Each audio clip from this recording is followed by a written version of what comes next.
bien sûr, c'est une question où il arrive que le ministre de la Justice, son Excellence Rosemont Tomboafe, mais de notre côté, en tant que défenseur judiciaire, nous avons vraiment accueilli cette mesure comme étant une cacophonie.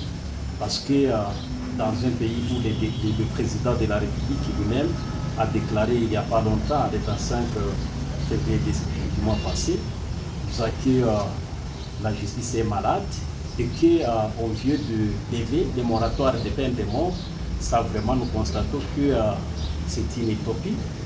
Parce que moi je considère que cette mesure est tout d'abord contraire à la Constitution, parce que l'article 16 de la Constitution consacre la sacralité de la vie humaine. Donc, chez nous, en tant qu'acteurs politiques, défenseurs des droits humains, nous constatons que c'est une mesure vraiment qu'on a pris avec précipitation.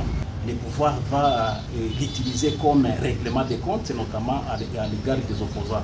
Parce que si ce n'était pas une décision taillée sur mesure, on devait même élargir les infractions dans lesquelles on devait appliquer cette mesure, notamment les détournements des deniers publics. Parce que comme nous le savons, nous juristes, nous savons que le détournement des deniers publics, c'est une infraction grave en droit pénal congolais. Si ce n'était pas le cas, les pouvoirs devaient élargir cette mesure en ce qui concerne les détournements des deniers publics. Une infraction qui est punissable à 20 ans de travaux forcés. Je vois que dans cette période, cette mesure n'est pas importante. Ce que les pouvoirs devaient faire, c'est se dénicher ces traîtres qui sont dans l'armée et les mettre hors d'état de nuire.